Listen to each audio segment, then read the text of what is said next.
All right, we are live. It is Thursday, October 3rd. I can't believe it. This is Chiropractic is Sexy. I'm Dr. Paula Ruffin. And I am Dr. Erica Peabody. And yeah, Q4. Q4.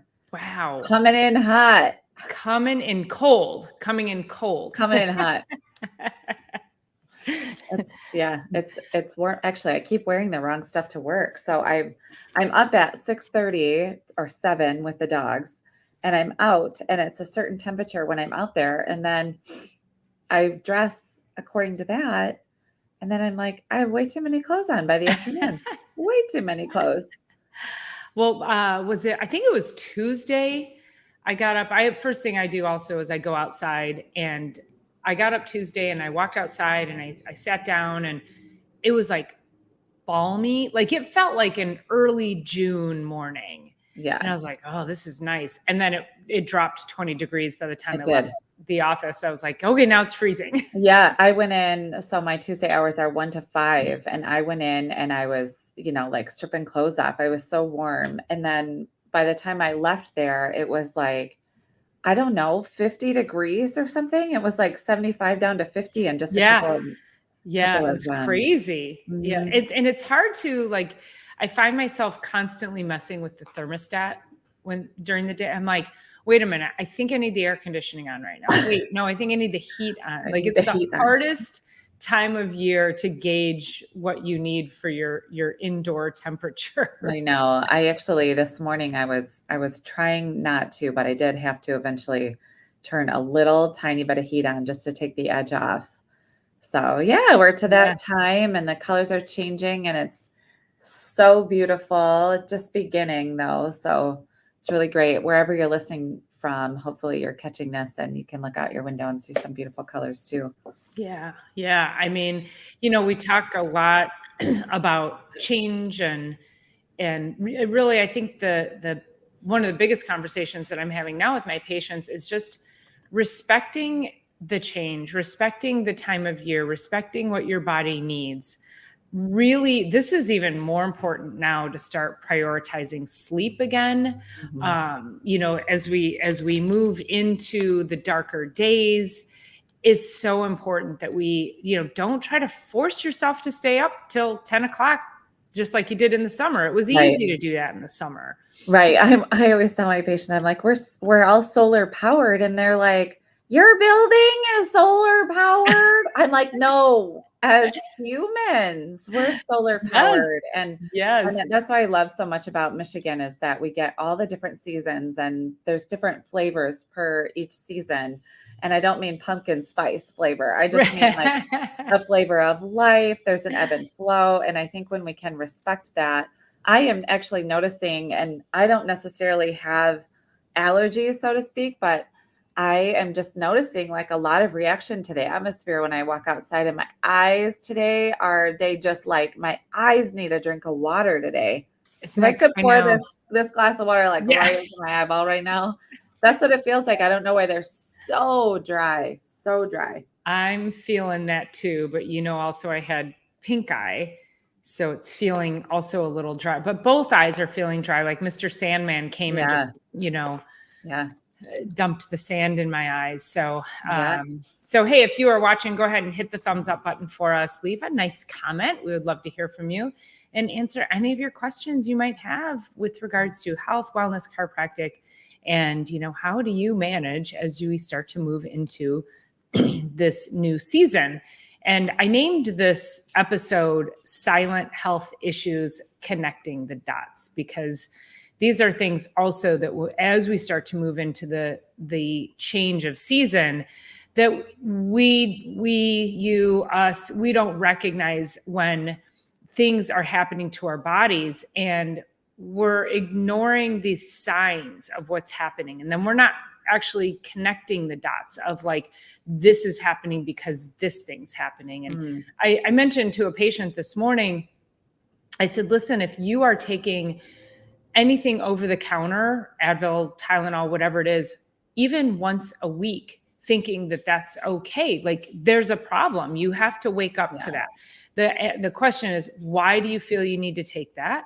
and what's actually happening, because you're not deficient in that. So really starting to connect the dots on things that might just be routine things that you're doing for yourself, thinking you're doing something good, but really just masking something underlying that's just brewing silently. So I have a patient who I think he was in earlier this week, and over the last year, actually probably 18 months, he has he created this obsession with pickleball as it's sweeping the nation, which I'm still not into it yet, but it's just because I haven't played, but I understand everyone who plays loves it. And so anyway, he was in and he's lost out of this passion, and then changing up his diet and changing his job. He was in education, but he changed over and he's just wanted to work at Home Depot. He wanted to do something very different, do kitchen design there instead. So 18 months, he's had a lot less stress because of his job. He was actually driving downtown Detroit every day for his work. And now it's like, he's got a 7-minute drive to Home Depot here, and started playing pickleball. And over 18 months has probably lost, bless you, has probably lost, I would say 40 to 45 pounds. Wow. And he's he's probably 6'1". He's just this really fluffy, just energetically fluffy, like personality fluffy guy, super nice. And anyway, he was in and he has a meniscus tear that he's had for a while at his left knee. And he hasn't, as he's doing this, he wants to play 3 hours worth of pickleball. And he's like, so when I play, it's like 3 times a week. He said, I take like 800 milligrams of ibuprofen or Motrin, one or the other. And he said, but then he said, this is hurting me more and more and more and more and more. And I'm like, that makes sense. And then he's like, well, like, what am I supposed to do? And I said, well, every time you choose to take the over-the-counter medication, that's like driving around with your check engine light on and you just put a piece of electrical tape over it and you just keep going. He said, well, how am I supposed to play? And I'm like, I mean, there's not an answer for that, right? So I said, some ideas for you is to, some supplementation that's super helpful and anti-inflammatory, and we should be taking all the time anyway, would be like cod liver oil, vitamin C, those two in particular. But then it's, he's like, well, then I'm in so much pain. And I'm like, well, what am I supposed to do? I'm like, I know you love pickleball, but there's not an adjustment to fix a meniscus tear. There's, I'll work with the body, and every time he leaves here, he feels so much better. He does have shoulder issues too, but I'm like, 3 hours is a bit excessive, but I love it so much. I'm like, I get it, but to take that much medication in order to just play, like, we got to figure out something else. And I said, well, I haven't seen you in 6 weeks, so let's get back onto regular scheduled adjustments. He's like, yeah, I know I need to do that. I'm like, go up to Lisa at the front desk. She's happy to help you. But then it's like, you got to eat well. We have to just listen to the body, but we also have to apply and continually respect the natural laws of the body, which is like, pain means pay attention. And to do that and not pay attention is then just wrecking the liver. And yes, we need our knees. Yes, but we really need our livers way before that. So I don't know. It's always kind of a give and take. And I love that he's lost so much weight and he's having so much fun and his job has changed and his wife has lost a bunch of weight along with him. And they're in the 6th decade of life, although she looks like she's in her 40s. They're just really awesome people. But it's like, we also we got to do what's right. We really have to do what's right. And, this kind of goes to this law of supply and demand, which is actually out of the 33 principles. This is number 33. And I do not like how this is written. And I know we reviewed it last week. We are on 33. Oh my gosh. I know. It is one of the principles of the body, which is like, when you demand more from the body is going to supply you with more of what needs to be done in order to progress through the day. So in other words, people say, how did I get all this arthritis? And it's like, well, you've had a misalignment long enough, or you've had enough stress on that joint long enough that the body was like, there's a high demand on this joint. So then off of Wolff's Law, the body takes more calcium and starts to build a stronger bridge. So if we can take a lot of the pressure off of the joints, number one, by losing that 45 pounds that he did, but, apply to everybody across the board, and then make sure that your spine is checked and adjusted. We do not want these calcium deposits, arthritis, to build up inside of the spinal joint. So anyway, that's one example of supply and demand. But it's also, I was talking with a client and friend or colleague and friend the other day, and he was talking about, initially going into the gym and using your ATP initially to lift really heavy initially, like get the mobility in first, get your body moving. But if you use that ATP and you lift heavier weights, every time we lift a heavier weight, it demands for our muscle to grow. But it also, if we do that early on, our ATP, our energy of the cells, can be used in that rather than cardio, which is a really interesting concept. But it also, the stress on the periosteum, which is the encasing of the bone, like the actual covering of the bone, the pull on the muscle will demand that the bone structure get even stronger. And we know that just as aging well in general. So anyway, just kind of going through some different things as supply and demand off of this principle. And I'm sure you have a million and one of those too, and especially inside of functional medicine. I mean, when our body isn't supported one place, it's still demanding the support. It'll just leach from somewhere else. So yeah, I was actually having very similar conversations. I always love how when we come here together, that it seems like we've been having very similar conversations in our practice. And I was talking to a patient today who she's been now 2 years, a little more than 2 years under care. She was coming every 3 weeks for wellness, and she fell down the stairs 2 weeks ago, badly. And you know who she called? She called me. Yeah. And she said, I need to come and see you right away. I am in so much pain. I can't move. I fell down the stairs. She's like 57, 8. She's around my age. And she's a very, very active woman.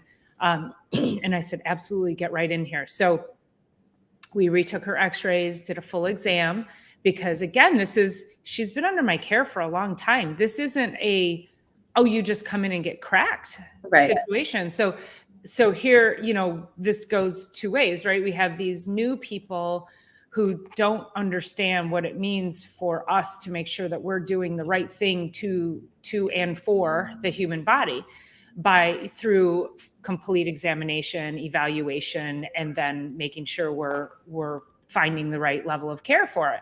And so here's somebody who has been under care, has a massive injury, and she said she flipped up did one of these things. She said, I saw my feet in front of my face. And the bruise on her butt cheek is like this, it's huge. So anyway, so she comes in and I'm like, yeah, of course we have to reevaluate. And she did not. And she was like, okay, yes. If you want to be cared for properly, if you want the correct answers, then there should be no question. You should expect your doctor to do an evaluation. Mm-hmm. Then when it comes to, so now we're 2 weeks, she came in 3 times a week for the last 2 weeks. And literally after the first day she came in and she was like, oh my God, you've saved my life again. She goes, I can't believe how good I feel. I gave her some nutrients. I said, take this, Epsom salt bath, did all the things. So today my conversation with her was, she was like, why is my neck still so stiff? And I said, well, you have a reversed curve. So if the curve should be like this for flexibility, yours is like this. And now there's no flexibility and there's no orchestration. We had that huge conversation last week about having proper orchestration of all the joints. And so when Dr. Erica is talking about Wolff's Law and arthritis, we see bone spurs quite often on x-rays. We see the bones have, let's say they're supposed to be a block, but now they look like a trapezoid. They have little dishes in them, and they're not all the same shape when they should be. So that's arthritis, and then the narrowing of those joints. And when we see those bone spurs, that's a sign of instability. And so the body, there's so much stress in that area, and the body's so unstable that it's like, hey, we need to stabilize ourselves. So it starts putting off these little beaks. They look like beaks on coming off of your spine. And so the beaks are like feet. So the body's trying to be stable. So it wants to put out more feet to be stable. And that's where we get bone spurs and arthritis. And so when I explained that to her, and she said, I think the light, again, like it's constant education. She said, yeah. So even though I don't have pain, that problem's going to be there forever. And I said, bingo, you got it. So most people are walking around with these silent health issues, no pain, but there is a deep underrooted problem that, if given the right circumstances, will now start to rear its ugly head. Right. And it's not even that you have to even trip and fall all the way down the stairs like that. And then we talked a little bit about, I kind of mentioned this either last week or the week before, where it's like, all I did was roll over in bed. And I, just kind of tongue in cheek, just call that a tragic sleeping accident. We should be able to sleep. We should be able to sleep and not get injured when we sleep. We should be able to bend down and pick up a pencil. We should be able to put our t-shirt on. We should be able to blow dry our hair. We should be able to do all of that stuff. But as Dr. Paula was saying, we start to build these stronger bridges and have more feet in places where they're not supposed to be. And that starts to restrict motion intersegmentally. So between each vertebra, it starts to restrict that motion. And then the brain is like, whoa, what's going on here? There's a lot of extra stress. And then wham, you pick up a pencil or you roll over in bed and now things are thrown off. But that is a build over time. Yes, that fall was traumatic for her body. And it's also, things just build in the spine in general. People say, oh, I didn't even do anything. I'm like, that's part of the problem. You're not doing enough with your body. Oh, I did, I did a 1,500 jumping. Oh, that's, yes, you overdid it. So it's just every single day to find, ways to eat well and move well and think well and drink your water and get your rest and get adjusted. I've noticed as the seasons are changing, I get a little bit more sleep. I want to slow down earlier, which is actually really helpful for me at this point, but really helpful for our systems. We got little changes season for the body as well. So, and we have to adapt to it. It's like we have to adapt to every season for so many reasons. And, not just our circadian rhythms and respecting that, but because we're given so much daylight in the summer, it's easy to fill your days with all these things that we want to do. Well, right. Then we come into these darker days. And again, like, is your calendar still filled with a whole bunch of stuff that keeps you up late at night? Because if you think about it, bears hibernate. A lot of animals hibernate for the winter. And we're really meant to slow down. We're not meant to have the same level of activity in the winter that we are. However, given our standard American diets, it's critical that we at least try to maintain some level of movement and activity. So I had a patient call me this morning, and he texted me and he said, my long lost Dr. Paula, how are you? I'd like to get back in. And I called him, and then I looked and I said, oh my gosh, I haven't seen you since 2018. He first came to see me in 2010. So like 14 years ago. But yeah, it's been 6 years since I've seen him. And I said, he said, yeah, I said, is there anything specific going on? And he said, I'm getting fat and old. And I said, you've been telling me that since the day I met you. Uh-huh. And he goes, I know, and I've got to do something about it. And I said, as long as you give me permission to hold your feet to the fire, I am here for you. I will make that happen for you. And he's like, please, I need motivation. I need, somebody to inspire me. And I'm like, I'm your girl. We'll make that happen. So he's coming in next week to, get his spine checked, make sure that his nervous system is up on track. And then we're going to talk metabolic and what we have to do from a nutrition and movement perspective as well. Yeah. It has to be all the things. Because he said, no, we eat pretty clean. They raise all their own animals. They have chickens and, they do home cooked meals. And he goes, I really just think it's movement. I'm still sitting at this desk job and I'm not moving like I should. So, you can't have all the health with only like one pillar. It's like exercising like crazy and having a crap diet. Right. That doesn't work either. Right. Having a poor mindset, not getting proper rest. You have to have all the pillars in place. Otherwise, again, then we get, and even like poor sleep, I would call poor sleep a silent health issue because many people don't get good rest. And when that happens, we compartmentalize it. We deal with it. We are able to like manage it because we have to get up and go on about our day. So we don't look at sleep as being a health issue, but sleep is probably the number one critical health issue that you can have that if you don't pay attention to because you're like, well, I still got to get up and I don't know how to fix it because people don't know how to fix it. We're going to have a whole thing on sleep. We need to do that. Yeah, for sure.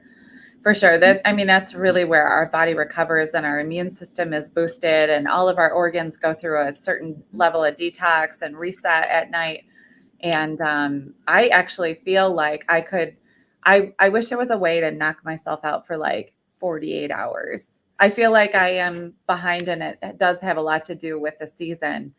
I'm still getting good rest. My readiness scores are still good, but I really feel like I could take an entire day and sleep. But you know what? As soon as I'm like into 7 o'clock, 8 o'clock in the morning, if I stay in bed any longer than that, anyway, I feel crappy. So it's always that balance of like, I want to rest, but I got to get up and move my body because it demands that too. So yeah, always the balance and really no such thing as balance. So we do have to counterbalance our lives in order to stay ahead of it all. It's always an ebb and flow. I mean, I told you I slept till 8:15 the other day. I was like, what just happened? That hasn't happened in forever. And so clearly my body needed it. Yeah. And I'm usually, as soon as I don't put curtains on my window because I want the sunlight to wake me. So I'm usually up by 7. So, oh my gosh, 8:15 without even, so yeah, the body just needed it. The body needs it. So these are just things that you've got to start paying attention to because the body will not function. It's like having, no gas in the tank, no oil in the engine. You've got to make sure that everything is firing properly and that it is being fueled with all the necessary elements. What's our principle? What's our 33rd principle? It's demand and supply. Oh, okay. Yeah.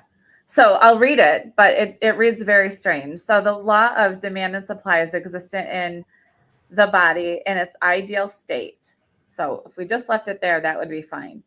But then it says, wherein the clearinghouse is the brain, innate the vitreous banker, and brain cells clerks, and nerve cells messengers.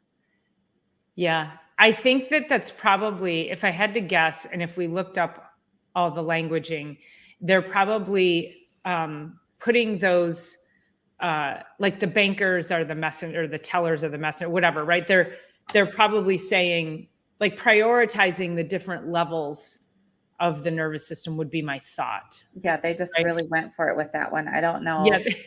I mean, they were smoking anybody on that one. Fortunately, everyone who's really listening here would know, just the whole principle of supply and demand. I was going to see if it said anything back in the book about, and I let's see, supply and demand revised. Yeah. So anyway, it's kind of a long drawn out piece here. Let's see. Invertebrates, interference with the transmission of nerve force in the body is often directly or indirectly due to subluxation in the spinal column. The law of supply and demand operates as it as is expressed in animal bodies through the functioning of the nervous system, wherein the brain acts as the CPU, the central processing unit. So I like that. For the living thing's innate intelligence, and wherein the nerves transmit messages from the body to the brain concerning its needs, its demands, and transmit messages from the brain to the body to meet those needs. So the demand of the CPU is the brain, so the central processing unit, much like our computer would be, right? So then we have input and output. So the living, and wherein the nerves transmits messages from the body to the brain concerning its needs. So that would be the demand. So when I really look at this, we can turn it back around to the immune system. So something enters into the body, and the body is sending messages to the brain of like, whoa, invader, invader, invader. So that would be the demand, right? So the demand on the body is like something is going on, and it sends it up to the central processing unit, actually through the central nervous system up to the brain. And then the brain needs to orchestrate or harmonize, like we talked about last time. It's got to put all the things together to supply the messages for the body to respond appropriately. So I like that a whole lot better than this banker analogy. Right, right. Really bizarro there. So let me read that again. The law of supply and demand operates and is expressed in animal bodies through the functioning of the nervous system, wherein the brain acts as a CPU for the living thing's innate intelligence, and then wherein the nerves transmit messages from the body to the brain concerning its needs, which are the demands, and transmits messages from the brain to the body to supply those needs. So when this information is coming and going, it goes through obviously the spine. That is why what we do as chiropractors is so critical, so critical. So somebody I just want to use this example. If somebody ends up having food poisoning, right? So both of you and your friends sit down to dinner, and you both end up eating something that is, basically food poisoning. So it's toxic to the body. So we would go home and, go about the evening, and maybe you get sick first. And then your friend, it takes a couple of hours, and then they get sick later. That is a processing message. So the supply and demand can be interfered with in that process. So initially we would call the first person who got sick, but then the second person is actually maybe has less nerve impulse transmission. And so therefore they get sick later, maybe even longer, where the first body's like, get this out, whatever this is, get it out. So that goes back to the demand and supply too. Well, and we can also say that maybe the second person who got sick later might have a stronger upfront immune system. We have different parts of our immune system. Yeah. I always say it's our immune system is very much like the armed forces. Some people are in the air, some people are, some are boots on the ground, right. Some are, Navy SEALs, they're in the water. We have different entities within our nervous system. And so if you think of the army as being the front line, maybe they had a stronger army, but maybe their air force wasn't as strong. Yep. Maybe the person who got sick right away, maybe the army was completely breached. So their army's weak, but then their air force was stronger. So everybody has a different part of their immune system that is helping to fight that off. The bottom line with any of it is we can't go running for Imodium and, anti-vomiting and Tylenol for the fever. We do have to make sure that if the body wants it out, let the body get it out. Yep. And I think back years ago, because you triggered a memory for me. Gosh, this was, I don't remember how many years ago, but I was actually at a functional nutrition conference at a local hotel that is notorious for having incredible food. It's a beautiful venue. And And I had, so that was on a Sunday. Then Monday, my friend of mine came in and brought me lunch, and she was at the event as well. And she brought me lunch, and she brought this, some stuff from this little cafe in Birmingham. And one of the things was chili. And I ate the chili at lunch. And then I was like, boy, I'm not feeling great. And then I got home, and I could barely get home. I was feeling horrible. I knew I was feverish. My stomach didn't feel great. And I messaged her, and I was like, oh my God, don't ever bring food. I think I got food poisoning from the place you brought food from. And she said, oh, I feel fine. The next day, she messaged me and said, oh my God, all my doctors were calling me. Some people left the venue on Sunday and like vomited in their laps on the way home. I didn't get sick till the next day. She then finally got sick on Tuesday. And so it took down. So here we are at this holistic functional medicine conference. There was 100 of us, and probably most everybody got sick because it was norovirus. And norovirus is not foodborne. Norovirus means someone coughed in the food, like it's airborne. So it's, it's not, it's born from human and then aerosol. So yeah, so it took everybody down at various times. Then also, in keeping in touch with her, she was better. About 2 days later, I was done for a week. So it's just so interesting the way the immune system works. And then also with the different viral particles, is how strong are they? Has your body ever seen it before? Does it recognize it? Can it come in and fight it off harder, better, faster? Or does it have to take time to build a recognition for it and then arm its sources and forces against it? So the immune system is really so fascinating to me. It all, ever since I learned about it in chiropractic college, I was always like, this is crazy. Just it is crazy the way it works. So yeah, it is. There was a guy in yesterday, and so let's see. He said so I saw him Monday, Tuesday, and Wednesday this week. And so he said, I don't know, my neck, like something's going on. It feels like it's coming from like maybe my sternum, but my neck and shoulders. So we started adjusting him, and he had a massage on Monday as well. And then Tuesday, he's like, my neck hurts. Like I'm having a hard time. He's a teacher. I'm having a hard time getting through the day. Thankfully, my practice, my extension office is close to his school in Howell. And he's like, so I just wanted to pop in. And yesterday he came in and he was on fire. Like his whole body he said, it turned out last night at 8:00. I just turned to my wife and I said, I'm so much better, which just meant that his body, like his structure was feeling better. So yesterday when he came in, I'm like, did you have your seat heaters on? Were you sitting in the sunshine? Blah, blah, blah. So as I'm going through the adjustment, it's like, not only is his back warm, which can happen from seat heaters, but I'm like, his neck, his head, he's just fevering huge. And he's like, I feel a little bit better, but, and then he got off the table and I brought him back to do laser. He's got feet thing that we're working on.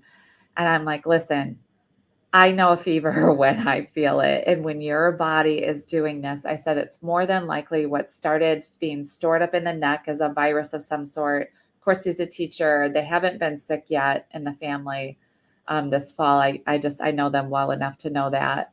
And I'm like, I said, I'm so glad you're here getting adjusted. You're probably going to move through this quicker because you are, but this is not just neck pain and low back pain. Like this is your body is fighting and it's using all of its forces to get everything on board to do that. So I can guarantee today he probably had to take a personal day and just be able to just tend to himself. I just know that that's what was going to happen today. I'm like, I usually go home and drink just a ton of water, get a nice hot shower, get to bed early, like all the things that we know to do. But, I told him, I'm like, every fever is an upgrade. Every single time we have a fever, it's our body going from the demand that's being put on the body, and then the body supplying it with what it needs, which is increase the temp, relinquish calcium from the bones, get the immune system on track, the white blood cells activated, just all the things. It's totally miraculous. It's a freaking miracle. So, really so cool. is. But I'm like, get some extra rest. You're good. Well, and I know we're volleying back and forth, patient to patient. I have another patient. So when you started talking about your patient with the neck issue and the school teacher, I was like, is that the same patient? So he was in yesterday. He'd been a patient a few years ago, and then he just recently returned. And he came in and he's got this neck pain. And yesterday he told me, I think I've been seeing him now for a couple 3 weeks.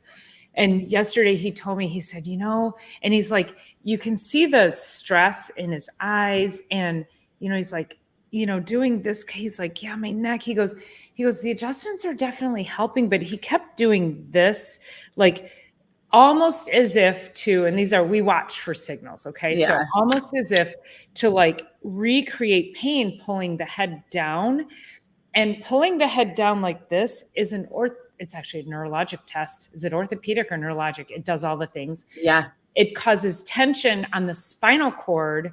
And so if you have tension through the spinal cord and pain, when you pull the head forward, that can actually be a sign of meningitis. And then some other things too. But that would be like ding, ding, ding, ding. If you pull somebody's head down gently and it lights them up, you are looking at something pretty severe. So he was sort of like doing this kind of thing. And my brain went, oh my God.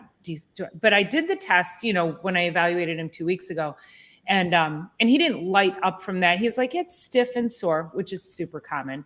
But then he said, and he goes, I've actually been having trouble urinating. And I was like, oh. And he goes, I wonder, he connected the dot. He was like, and I don't know if it is or not, but he said, I made an appointment with my primary care physician for next week because he said, I wonder if I have like some kind of UTI. He goes, it just hurts to urinate.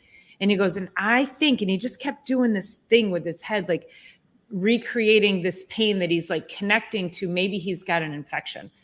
So he's not scheduled to go until next Tuesday, but I messaged him later yesterday or yesterday morning, I think. And I said, hey, I was thinking about what you were saying, and I really want you to go to urgent care and just walk in and tell me you have a UTI. I really don't want you waiting until next Tuesday to see your PCP. And I said, it is important to follow up, but I think you've got to get this handled sooner than later. And it's just interesting because, again, like nothing's separate and nothing's coincidental. The body's going to do what it needs to do for the demand on it. It's going to either increase supply, or if there's too much demand and the supply gets depleted, then this is where we run into crisis. Yeah. So just interesting. Awesome. And I was like, oh, wow, that's, for him to have made that realization was like, oh, and also those are things that I wouldn't have thought to ask him, are you having trouble urinating? So. Right. Well, I just, this, and I brought up this chart before. This is that one patient with all of her medications. Oh yeah. Yes. Keep that close by at all times. You can see it, but anyway, yeah, those are all the meds, and date of birth 11/24/44. But so all of the warning signals that she went in, her body was giving her warning signals for who knows what, right? Mm-hmm. So that's the body is, putting out the demand for the body to do something different. And so then you end up with symptoms, and then just throw a med at it. Like just throw any one of these. There's 15 on here plus vitamin D at the bottom. It's like, okay, so I mean, it goes on and on and on and on and on. And what's vitamin D going to do with all that? Well, vitamin D would be lost in it because it's amlodipine, aspirin. Is that hypertension or something, or maybe? Yeah. And then levothyroxine, Lipitor, losartan.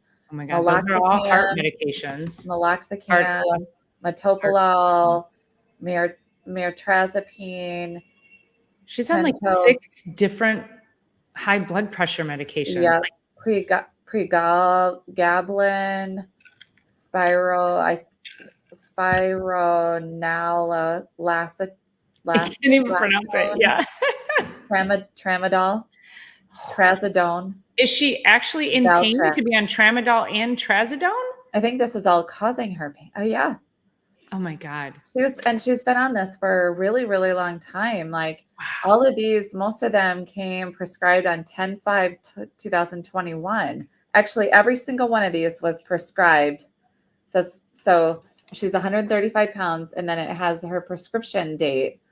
Prescribed 10/5/2021. Wow. Excuse me. All of that on one, I would never put any of this into my healthy body, much less 1944. So 44 is what, 80? 1944. Yeah, 80 years old, 135 pounds. You know, she's very so mobile. Malnourished at this point. Right. Very mobile, able to get around, pain from head to toe, degeneration, arthritis, all of it. And can you imagine talk about what she's probably not even thinking clearly. No, and then just what this is doing to all of her cells. Like you may as well, and it's 1,000 25 micrograms of vitamin D. 25 micrograms? What? mcg. It's not even measured in micrograms. And then it says 1,000 UT. The vitamin D is lost, but the demand is put on the body for it to do something different than what it's doing, or it needs something somewhere. Mm-hmm. And then you just say, well, and then just throw a drug at it. So that's where the principle number 33, the law of supply and demand. Demand takes messages up to the brain. The brain is that central processing unit. And then that goes back out to supply. The body needs to do something with it, not throw a drug at it. Oh my gosh. Well, and this also goes to the messaging of the supply and the demand too. So if you have demand and the body is trying to provide supply, right, but there's disrupted signaling, the body's going to push it. So it's going to do something in a different direction. If you're decreasing something artificially here, it's going to increase something else, or vice versa. Right. So we have this, really intelligent, we keep saying the body's intelligent because it is that when the body needs something, it's going to find it wherever it needs it. Just like Dr. Erica said earlier, if it's lacking in calcium, it's going to go take it from your bones. Yep. If there's too much toxicity in the body and it can't get rid of it, it starts to form fat around your organs, which we have this whole new condition called non-alcoholic fatty liver disease. So many people, they've been diagnosed with fatty liver and then they're like, I'm not even a drinker. Right. Yeah, it's because of all the toxic poison that alone is toxic poison. That is going to cause non-alcoholic fatty liver, and then add the environment. We cannot, as beings, we can't survive like that. Yeah. I mean, we can, but we can't thrive. Right. The overall goal is to help thrive. So, that's why we're here. That's right. Yeah. Well, with that, we just finished. What's that? Good time to wrap up, I think. I was just going to say. Yeah. So we finished our 33 principles. I can't believe it. Which we started this because we wanted to have 33 weeks of content, but we disrupted, which means we're probably at about 40 weeks. We've been doing this, you guys, for now probably a year. I think we started this probably, I think we might have started in October, the end of October or early November, because I remember at Thanksgiving, we took Thanksgiving week off and we had been going for like 4 or 5 weeks by that time. Yeah. So it's probably been a year. So we'll have to double check so we can have an anniversary party. Yeah. That'd be great. Yeah. So I can't believe it. But week, I think we could just turn right back around and go back to the major premise. Yeah. But I have a list of other things that I wrote in at the bottom of these 33 principles. I think it would be fun to go through the other things and then ultimately come back to the principles again. Yeah. Because after we break down all the other ideas and thoughts and concepts, we'll be able to answer the principles much differently. That's right. Yeah. It's So pretty cool. cool. So, all right. Have the best week, well, you thank guys. you guys so much for being here. Make sure you hit the like button on your way out and share this and let others know that we are here to help and provide truth in health and make sure that you are not ignoring your health issues and getting to thrive and not just survive. So we'll see you guys next week. See ya. See ya.